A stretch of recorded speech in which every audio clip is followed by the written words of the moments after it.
তো hello guys, welcome to my channel pguenglish.com। তো এডুকেশনের জন্য আপনারা আমাদের কাছে যে কোনো কোর্স নিতে পারেন। তো আমাদের কোর্সে কোনো অসুবিধা নেই। তো আমাদের কোর্স নেওয়ার জন্য আমার সঙ্গে যোগাযোগ করুন। আমাদের ভিডিও নিচে দেওয়া সেই লিঙ্কে ক্লিক করে ভিডিও দেখতে পারেন এবং তার সাথে অনেক কিছু মানে মানে আমাদের যে কোর্সের ব্যাপারে সেসব বলে দেবো। কোনো অসুবিধা হবে না। তো আপনারা আজকে আজকে নিতে পারেন, তো কোনো অসুবিধা নেই। তো ক্লাস আজ হবে যা ক্লাস 10-এর যে বহির্জাত প্রক্রিয়া ও তারা দ্বারা সৃষ্ট ভূমিরূপ, আর যে পার্ট 2 ভিডিও আমাদের একটা ভিডিও আছে, সেটা দেখে নিতে পারো। তো কোনো যখন যদি অসুবিধা থাকে আমাদের কমেন্টে নিচে লিখে দিও, আমরা সেটাকে ভালোভাবে আরও বুঝিয়ে দেওয়ার চেষ্টা করব। তো আজ মাধ্যমিকের ক্লাস 10-এর পার্ট 2 ভিডিওটা স্টার্টিং করা যাক। তো আজ এই বহির্জাত প্রক্রিয়া সৃষ্টি ভূমিরূপে তারা সৃষ্টি ভূমিরূপের আজ পার্ট 2 ভিডিওতে আজ আমরা নদী কীভাবে সৃষ্টি হয় তা যা জলচক্র হিসাবে নদী যে নদীর জলের উৎস, নদীর সম্পর্ক কতগুলো জরুরি শব্দ, নদীর আবহবিকার ও ধারণা এবং আবহবিকার। তো আমরা ভূমিরূপে পরিবর্তন, নদীর ভূমি, নদীর কাজ আজ পড়ব। তো আজ প্রথমে নদীর যে ভূমিকা সেটা হচ্ছে যে ভূমিরূপে নদীর ধারণা, নদীর কাজ।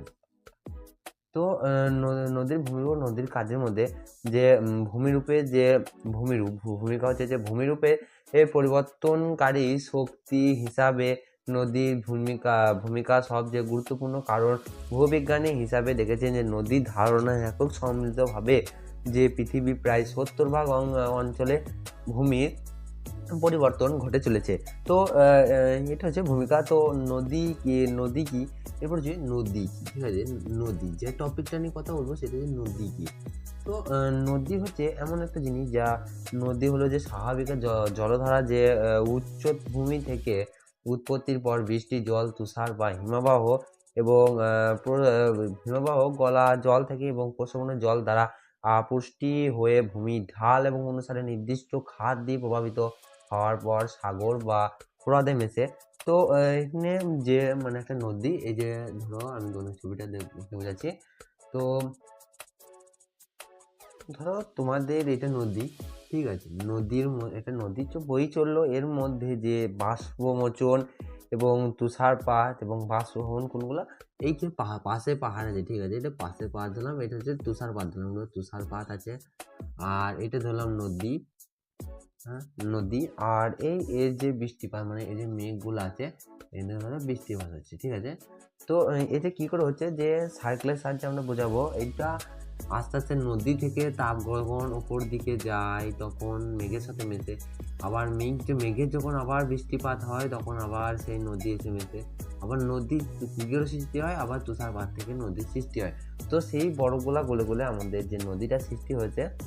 তো আমাদের উঁচু পাহাড় থেকে যে হ্রদের জল এবং যেসব মানে জলটা দেখতে পাও সেইটা হচ্ছে একটা তুষার মানে ঠান্ডা জল এবং তুষারপাতে গলে সেটা আসে। তো জলচক্র অংশ হিসাবে যে সাগর, মহাসাগর, হ্রদ এবং জলাশয় এবং মৃত্তিকা এবং কৌশিক জল জলীয় ভবন প্রক্রিয়া দ্বারা জলীয় বাষ্পে পরিণত উপরে ওঠে। তো এদের ঘনীভূত হয়ে সৃষ্টি হয়ে মেঘ করে। তো এই যে নদীর মধ্যে যেসব মানে হ্রদ, জলাশয়, কোষ, এই যে বাষ্পীভবন হয়ে ওঠে, আমি যে কথা বলছিলাম, বাষ্পীভবন যখন হয়ে ওঠে তখন এখানে ঘনীভূত হয়ে সেটা উপরের দিকে যায়, ঠিক আছে, ঘনীভূত হয়ে যেটা উপরের দিকে যায় এবং সেটা মেঘের সাথে মেশে, তাই তো। তো মেঘের সাথে মেশে সেই মেঘ অংশে ভেসে আসে এবং সেই বৃষ্টিপাতে যে সম্মিলিত এই মেঘ থেকে অধঃক্ষেপণ ঘটে এবং শিলাবৃষ্টি, তুষারপাত রূপে ভূপৃষ্ঠে নেমে আসে।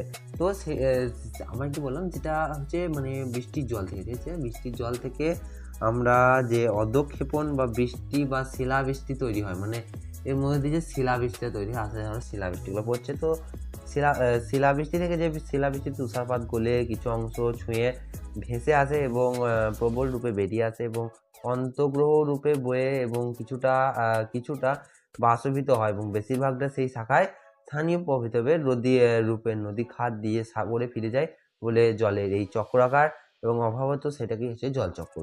তো আমরা এটা জলচক্রের মাধ্যমে বুঝালাম। তো এটা জলচক্র একেই বলে যে এই যে মানে ঘটছে যে জিনিসগুলো ঘনীভূত হয়ে ওপর মেঘে যাচ্ছে বা মেঘে ছেড়ে তুষারপাত এবং বৃষ্টির রূপে সেটাকে নদীতে ফেলাচ্ছে, সেইটাই হচ্ছে এখানকার জলচক্র। তো জলচক্রের মাধ্যমে যে জলচক্রের পৃষ্ঠের প্রভাবিত নদীর ভূমিকা অন্তত গুরুত্বপূর্ণ। তো ভূপৃষ্ঠে জলে বেশিরভাগটাই নদীর মাধ্যমে সাগরে ফিরেছে। তো পৃথিবীতে যত নদী এসে সেই নদীগুলো প্রায় 1300 কিউবিক কিমি জলে, সেটা মাত্র 1300 কিউবিক মাত্রায় জলে সেটাকে মানে ধুয়ে নিয়ে যায়। তো সেটা থেকে যে মোটা বৃষ্টির জলের মাধ্যমে 0.03 আমি যে সবচেয়ে বেশি জল বহন করে, ঠিক আছে। তো এখানে বলেছে এবার হচ্ছে নদীর জলের দ্বারা মানে নদীর জলের উৎস। তো এবার হচ্ছে নদীর জলে যে টপিকটা নিয়ে বললো যে নদীর জলের উৎস।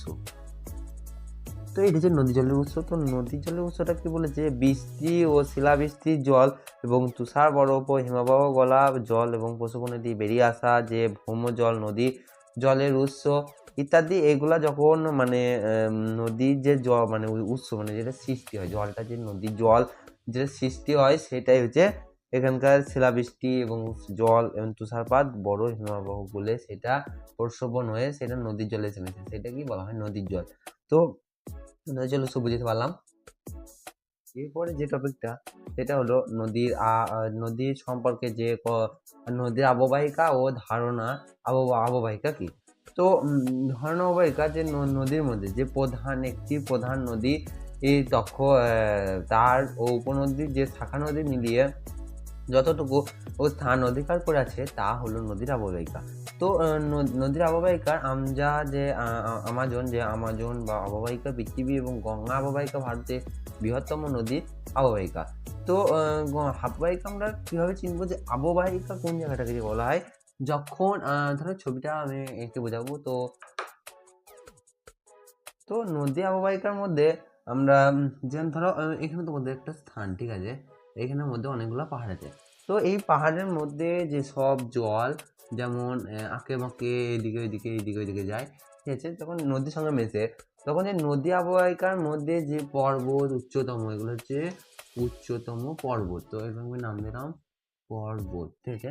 তো এই পর্বতে যে নদী অববাহিকার মধ্যে যে পার্বত্য এবং উচ্চভূমি অংশে নদী এবং যতটুকু অঞ্চলে অধিকার করে আছে তা হলো ধারণা অববাহিকা। তো ধারণা অববাহিকা এটাকে বলা হবে যে নদীর যে ধারণা অববাহিকা হচ্ছে যে পাহাড়গুলো, ঠিক আছে, ধারণা অববাহিকা।